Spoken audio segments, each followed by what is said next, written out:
El Economista, podcast.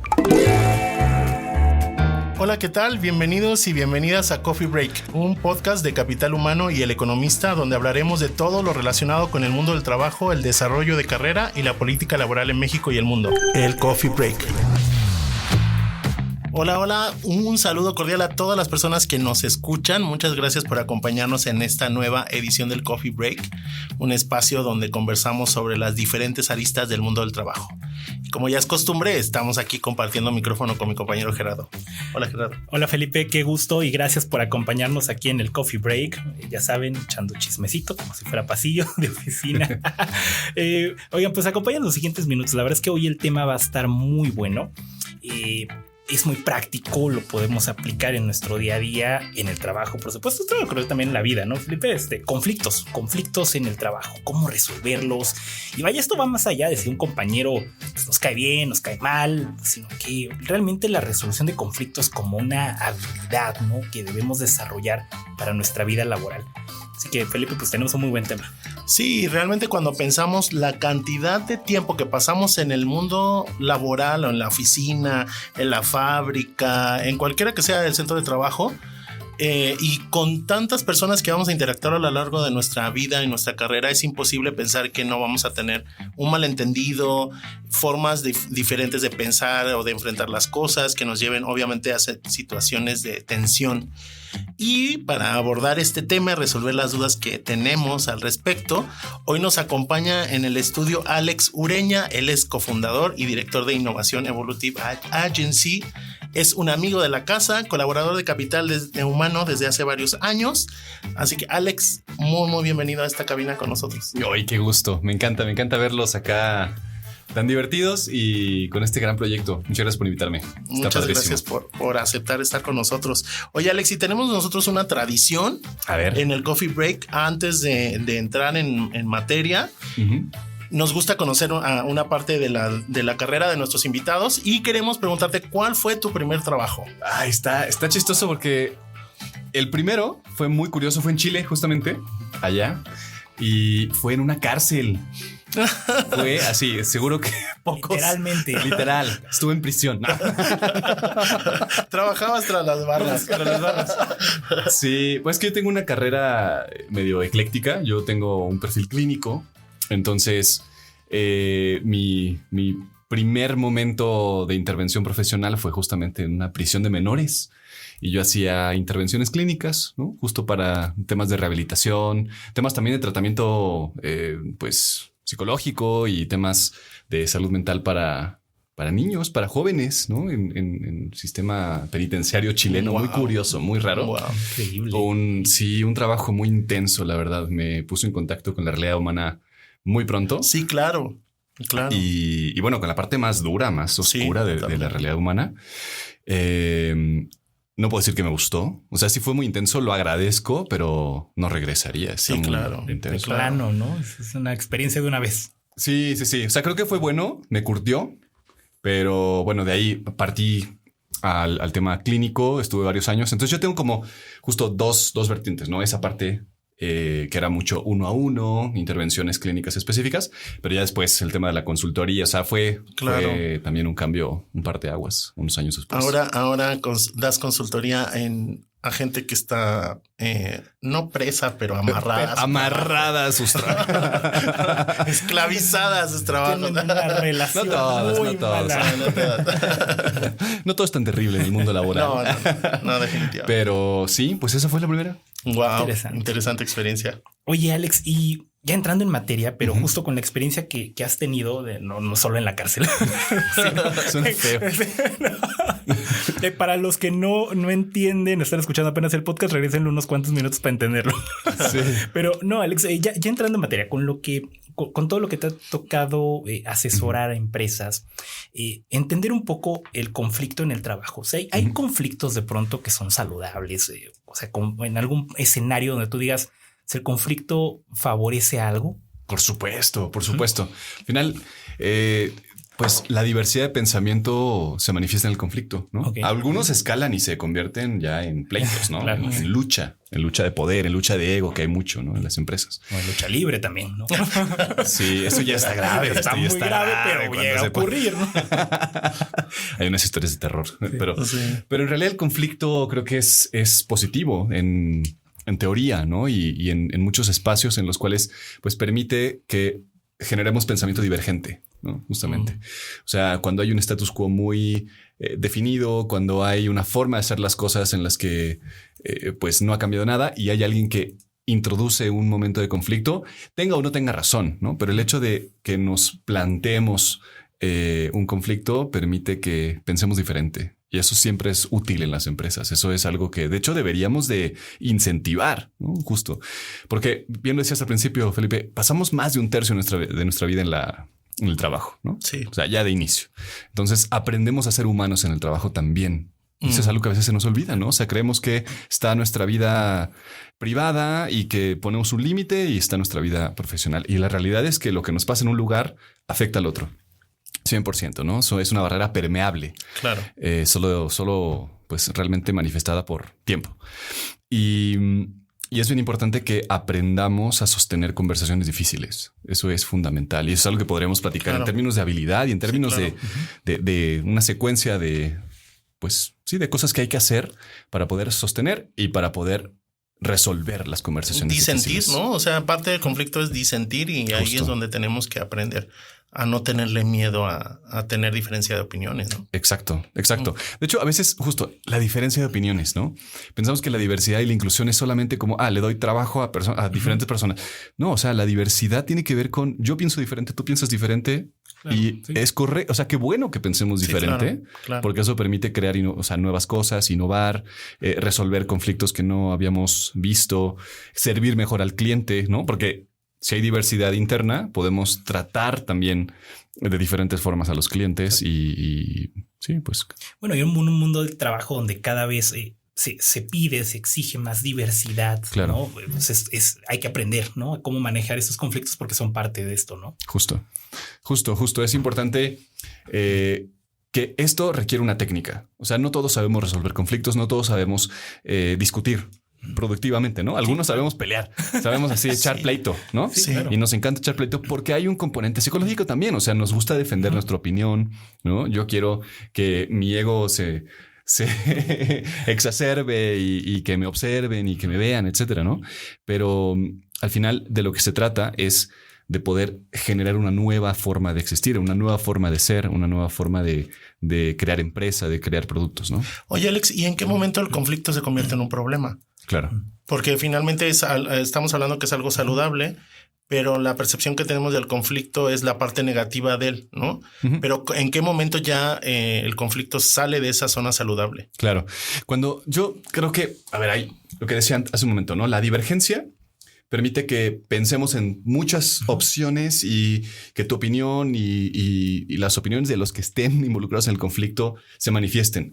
Pero cuando sigue escalando y la divergencia sigue separándonos, ahí puede llegar a un momento en el cual pues ya no hay un punto de retorno, ¿no? Y entonces no hay convergencia. O sea, Claro. el punto es cuando no llega a un espacio de resolución, aunque no estemos de acuerdo, pero al menos que establezcamos un punto de encuentro en el cual exista algo nuevo, una nueva Claro. forma, ¿no? Lo que sea. Puede ser que esa nueva forma sea que, ok, no nos vamos a seguir llevando, por ejemplo, ¿no? Claro. Que hay que separarnos definitivamente. Ok, Claro. pero esa es la convergencia.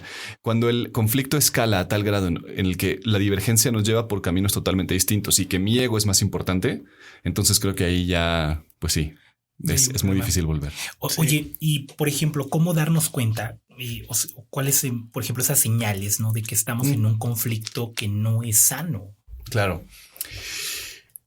Interesante. Hay algo, vamos a ir de lo evidente, ¿no? Ujú. Es tono de voz, Ok, postura, o sea, cosas que tú puedes ver y que puedes escuchar y que puedes palpar, ¿no? Con los sentidos. Eso es una. Cuando ya empieza a tornarse agresivo, entonces sí, Claro. quiere decir que ya hay demasiado ego y demasiado tema doloroso, ¿no? Porque también hay emociones involucradas y eso es importante. O sea, Sí, claro. somos seres socios psicoemocionales, ¿no? Y cada vez que alguien disiente pues genera algo interno. Entonces, cuando eso escala a un grado en el cual yo ya tengo que plantearme como un animal frente al otro, Alzar la voz. Alzar la voz, eso ya es muy grave. Pero hay otros componentes que tal vez no son tan evidentes, ¿no? Y es, por ejemplo, la intransigencia, el hecho de no escuchar. El mantenerme totalmente firme, aparentemente, pero en total intransigencia. No, solo mi opinión es válida, la tuya no cuenta. Eso es grave, ¿no? O sea, eso ya indica un espacio en el cual no vamos a poder lograr una nueva realidad, ¿no? Eso yo diría que ¿Y cuáles crees tú que son como, hablando todavía en este terreno, los tipos de conflictos más comunes que se enfrentan en las organizaciones, así como lo cotidiano? Claro. Al final hay muchos componentes, pero el principal es un tema político, ¿no? Es un tema de presencia, un tema que va orientado a la visibilidad que yo tengo en el entorno, porque cuando queremos realmente servir a nuestro cliente, o sea, las empresas son personas sirviendo a personas. Sí, claro. ¿No? Y si se nos pierde de vista el hecho de que estamos sirviendo a una persona y solamente me importa el cómo escalo y cómo me mantengo visible literalmente, entonces ya se pierde completamente el propósito y solamente es mi propósito, ¿no? Claro. O sea, se pierde lo colectivo y solamente me importa el ego y lo individual. Eso tiene muchas formas de manifestarse, ¿no? El hecho de que no se colaboren los equipos, de conflictos entre áreas, que es un clásico, ¿no? Es como yo no te entrego información, tú no me entregas información y entonces parece que yo estoy haciendo mi trabajo porque yo estoy entregando un resultado, un KPI que a mí me evalúan, pero no te entrego lo tuyo y tú vas mal. O sea, esta lucha de ego, esta lucha de poder genera al final pues malos resultados en lo global y pues una mala experiencia al cliente. Entonces eso no se nos puede perder, claro, ¿no? De vista. Y a la persona que está involucrada, porque muchas veces son conflictos que se dan entre líderes, pero los que sufren las consecuencias son los equipos, ¿no? Totalmente. Y a veces entre los equipos se comunican bien y todo, pero es como una relación social porque laboral no existe. Exacto. Porque a nivel de liderazgo no la permite, ¿no? Exacto, sí. Es que de verdad, si lo analizamos, es mucho lucha de ego y incluso en los equipos, en un solo equipo, ¿no? Es un clásico alguien tomó la posición de liderazgo, pero había 2 o 3 que la querían, ¿no? Claro. Y entonces empieza esta lucha de poder, lucha de egos de que, oye, yo soy mejor, yo sabía más, yo llevo más años en la empresa, entonces cómo te lo dieron a ti, etcétera, ¿no? O sea, esta perspectiva, al final lo que genera es que se detiene la comunicación. Sí, claro. ¿No? Y esto es porque no nos atrevemos a tener conversaciones valiosas, conversaciones difíciles. Sí, ¿no? claro. O sea, de entender para qué, o sea, qué es lo que necesitamos, qué es lo que queremos obtener en conjunto. ¿Cuál es tu posición? ¿Cuál es mi posición? ¿Qué sientes? ¿Qué siento? ¿Dónde estamos parados? ¿Y cuál es el fin último? Porque eso se pierde muy rápido en los conflictos. Claro. ¿No? Y el tema de tener las reglas claras, porque me gustaba, hay un principio que a mí me gustó mucho de... estaba buscando el nombre porque se me olvidó el apellido, pero en el libro de las 5 disfunciones de un equipo de Patrick Lencioni menciona algo que a mí me parece muy interesante porque ahí él aborda, y es un libro pues, muy recomendable para todos los que estamos trabajando en equipo, menciona algo que a mí me llama la atención porque y era lo que estábamos hablando al principio, disentir. Necesitamos aprender a crear un espacio, una zona de confianza a la que podamos disentir. Claro. Pero el disentir no significa que al final de esa reunión los acuerdos no van a ser respetados. O sea, podemos disentir, tener diferencias, pero los acuerdos que tomemos ahí tienen que ser respetados, ¿no? Pero cuando no existe esa como dinámica o esa claridad o reglas del juego previa, pues es que, bueno, tomamos un acuerdo, pero los que no están de acuerdo siguen molestos y siguen y entonces se crea el chisme, oye, es que decidieron esto, yo no estuve de acuerdo. Entonces al final no hay una alineación en torno a los acuerdos del equipo, aunque yo no haya estado de acuerdo, ¿no? Sí, es un clásico. Bueno, justo la base de esa pirámide es la confianza, sí, ¿no? O la falta de confianza. Y esto se correlaciona a la seguridad psicológica, ¿no? Esto que ya sabemos que es fundamental, que hay varios estudios que lo demuestran. Cuando un equipo siente la libertad para poder levantar la mano y decir, oye, yo pienso esto, o cometer un error y que no sea señalado y que no sea juzgado y que no, oigan, es que no sé, pues rompí algo, ¿no? algo se rompió en un sistema, lo que sea. Y entonces que le dé miedo levantar la mano es súper riesgoso. Entonces eso es un indicador. Pero al final se manifiesta justo en la forma en la cual conversamos. Si no hay seguridad, si no hay confianza en el equipo, entonces no vamos a poder darle contrapeso al líder, ¿no? Que eso es fundamental. O sea, al final el líder no es ahí el sábelo todo o Dios o una fuerza suprema. Es alguien que nos guía, que nos da perspectiva, pero justo el equipo necesita tener la fuerza y el entorno suficientemente fuerte para que le muestre también otro camino, ¿no? Otras posibilidades. Eso es un componente. Y también algo importantísimo es que en los momentos de tranquilidad, y esto aplica para la vida personal, necesitamos establecer reglas claras sobre cómo vamos a pelear, sobre cómo vamos a disentir. Y esto es una recomendación fundamental. O sea, ¿no? Si tienes una pareja, es genial. A ver, ahorita que estamos de buenas. Claro. ¿No? vamos a platicar sobre... Seguro nos vamos a pelear en algún momento. Esto es un hecho. Claro, ¿no? Nos vamos a pelear por lo que sea. Usualmente por estupideces. No, pero... Sí, la mayoría de las veces es... Perdón. Muchas ocasiones. Sí, ¿no? Pero justo, o sea, si no aprendemos a pelear, si no aprendemos a decir, ok, ¿cómo nos vamos a detener? ¿Cómo vamos a saber cuando nos estamos faltando al respeto? ¿Cómo vamos a saber, o sea, qué necesita el otro, etcétera? O sea, ¿cuáles son esas reglas que nos vamos a plantear por el simple hecho de que pertenecemos a pues un núcleo, ¿no? Puede ser familiar o un núcleo de un equipo. O sea, ¿cómo le vamos a hacer cuando surja una dificultad?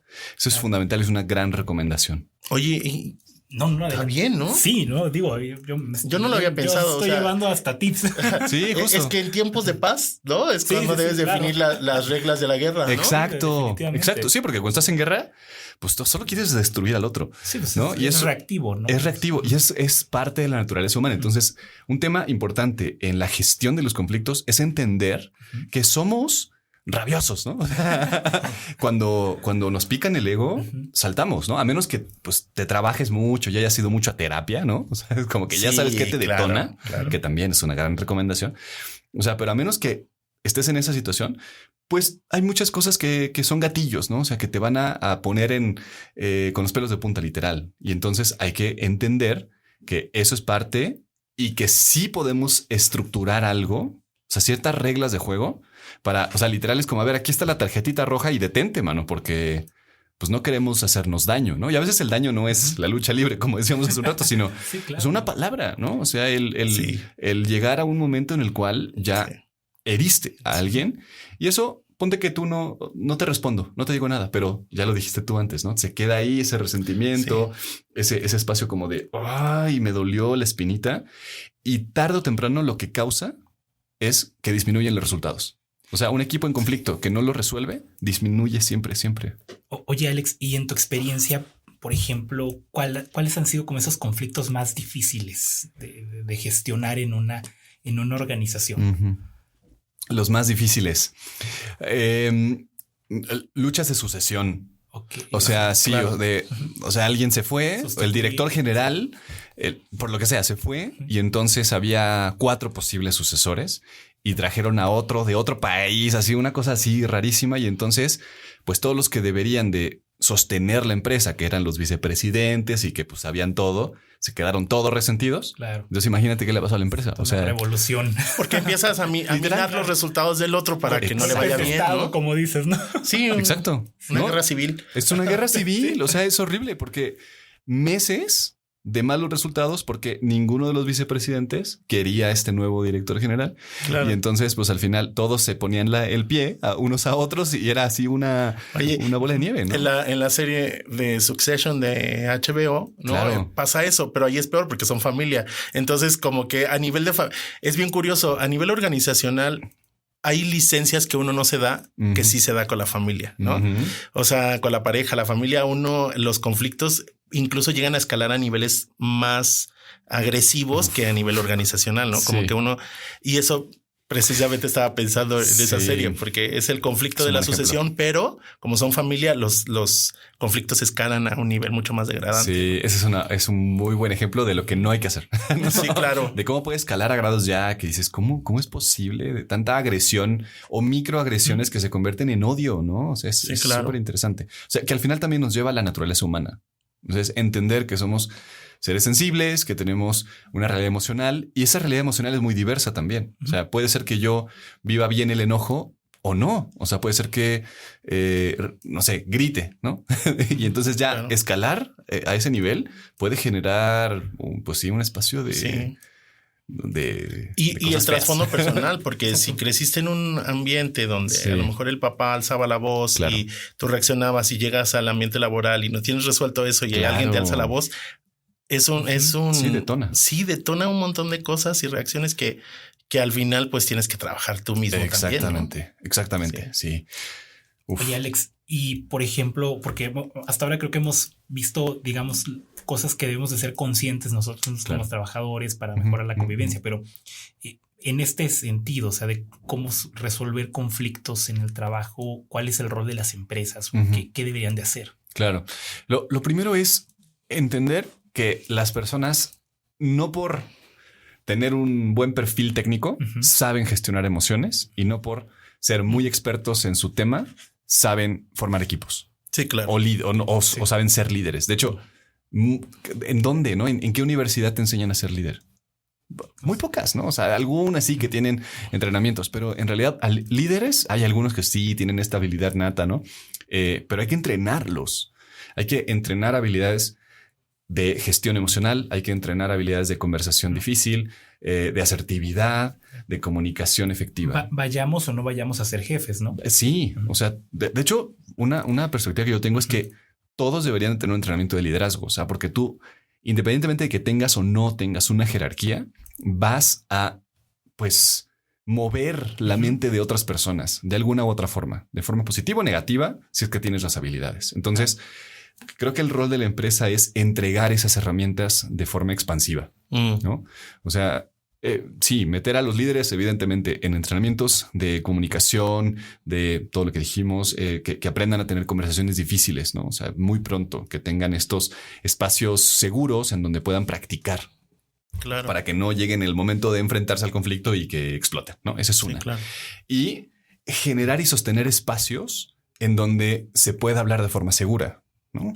Tal vez con un experto externo en donde exista neutralidad y objetividad, justo para poder decir, oye, vamos a hablar de las cosas difíciles, vamos a generar este espacio de divergencia, que a veces puede ser muy interesante y muy creativo, ¿no? O sea, no esperemos a llegar al conflicto, sino que detonemos espacios en los cuales cada quien puede expresar su opinión de forma libre. Porque a veces eso es el problema. O sea, es que no tenemos un momento de desfogue, ¿no? O sea, como decir, quiero levantar la mano y decir que esto está mal. Y entonces hasta que explota la situación, es como yo les dije y yo siempre lo pensé y yo quería. Y yo sabía que esto iba a pasar. Yo sabía, claro, ¿no? Y entonces empieza este conflicto. Entonces el sostener espacios de creatividad para permitir la divergencia también es algo que súper sencillo de hacer. El famoso te lo dije, ¿no? Ahorita me venía pensando en eso. Es horrible, ¿no? Y ahí es parte Evitable. un poquito de lo que decías de la capacidad que tiene que tener el líder de saber escuchar, porque hay muchas Sí. veces que decisiones operativas, por ejemplo, uno puede tener un plan, pero la persona que lo ejecuta te dice esto no funciona porque si lo hacemos de esta forma o hay estas incidencias que a veces tú no las sabes porque no estás operándolo. Justo. Y esa capacidad de escuchar te ayuda a perfeccionar. Justo. De hecho, el líder debería escuchar más que nada. O sea, en una reunión, el líder debería hablar un 10%. ¿no? Debería poder hacer las preguntas adecuadas para que todos generen esta diversidad de pensamiento y en los espacios en donde pues hay expertos técnicos increíbles, pues puedan dar su opinión de cómo resolver las cosas. ¿no? Entonces, Sí, al claro. final es, o sea, cómo incentivar micro momentos de divergencia. Yo creo que de eso se trata. Sí, claro. Oye, Alex, y nosotros tenemos aquí una sección que se llama El dato detrás del dato. nos gusta tomar un dato y pues platicarlo. Sí. Y eso a lo mejor no está tan relacionado con el conflicto, pero sí con las relaciones. De acuerdo con una investigación de Gallup, el 44% de las personas que tienen relaciones de amistad en el trabajo recomendaría a su empresa como espacio laboral. Claro. Eso contrasta con los empleados que no lo tienen, ¿no? Que ellos solo el 21% recomendaría a su empleador.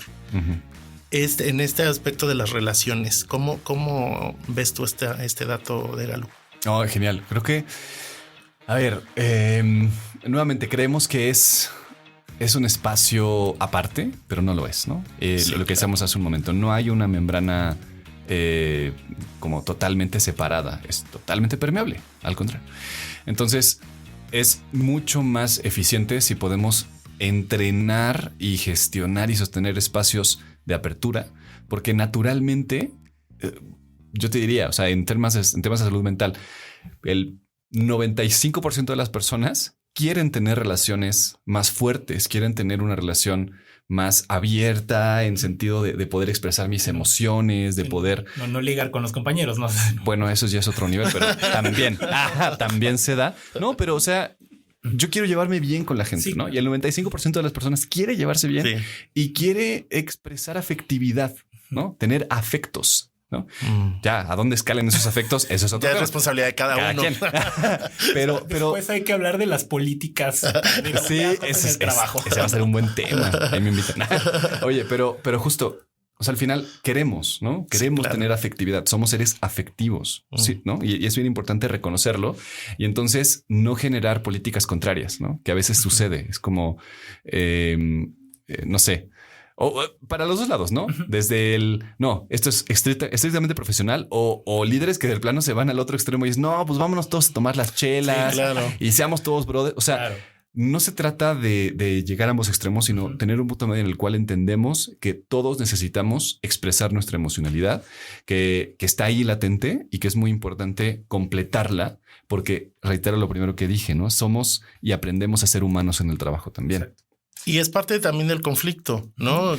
Tener la libertad de expresar, ¿no? Exacto. O sea, es súper importante que podamos establecer seguridad, ¿no? Y es más seguro si yo tengo una relación de amistad contigo. Sí, ¿no? claro. Decirte las cosas de frente también, ¿no? Claro. Entonces, pues sí, creo que es importante incentivarlo. No con todos, ¿no? Tampoco se trata de ser amigo de todos. No, porque hay un asunto de afinidad, de personalidades. Tener una buena relación en la medida de lo posible. Claro. Porque al final de cuentas, a veces con los compañeros de trabajo convivimos mucho más que con nuestras familias, ¿no? De hecho, sí. O sea, está comprobado. Está comprobado. Pasamos más tiempo en el trabajo. Tristemente, ¿no? Tristemente. Sí. O sea, y más en México. Sí. ¿no? Más en México. Pasamos más tiempo con nuestros compañeros de trabajo. Entonces, pues qué mejor. Digo, si ya esa es una realidad y no va a cambiar tan rápido. Sí, claro. Pues que incentivemos espacios, porque eso sí está en nuestro poder. Sí, si tus contactos más frecuentes de WhatsApp son tus compañeros de trabajo, pues significa que con ellos te comunicas más. Sí, y hay que intentar tener una muy buena relación, ¿no? Claro. Sí, ya saben, mándense stickers, mándense memes. Probablemente se va. Sí, ríanse. Sí, ¿no? O sea, nosotros nos reímos mucho. Se nota. Se nota. Sí, cultivamos esa parte de la relación. Sí, hacemos un poco de contaminación por ruido en la oficina, pero también. Claro. Pero es parte del buen ambiente. Totalmente. Alex, muchísimas gracias por acompañarnos. Se nos acabó el tiempo de volada, pero es un tema muy bueno. Te agradecemos en serio que compartas todo esto con nosotros y con las personas que siguen el Coffee Break. Un gusto. Y antes de despedirnos, dinos cómo te encontramos, dónde te encontramos, tus redes sociales. Perfecto. Pues principalmente en LinkedIn, ahí donde nos encanta compartir a los tres. Alex Ureña, ahí me pueden encontrar. Mándenme mensaje. Con mucho gusto. Sí. Y es @AlexUrena A. Ahí cualquier red social. Y también léalo en Capital Humano. Por favor. Escribe en Capital Humano. Sí.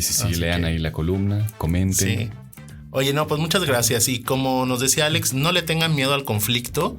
Téngale miedo a cómo resolvemos el conflicto. Exacto. Y implementemos esas habilidades, desarrollemos esas habilidades que necesitamos para saber escuchar, para saber resolver, para ser asertivos, ¿no? Y en la medida que podamos, vamos a impactar también a otros y le vamos a ir enseñando a otros la mejor forma de enfrentar los conflictos. Así es. Podemos crear mucho el conflicto. Pues muchas gracias, Alex, por estar con nosotros. Gracias a todas las personas que nos han escuchado en esta nueva entrega de El Coffee Break. Los invitamos a seguir escuchando todas las entregas de los podcasts del Economista y los esperamos nuevamente en este espacio. El Coffee Break.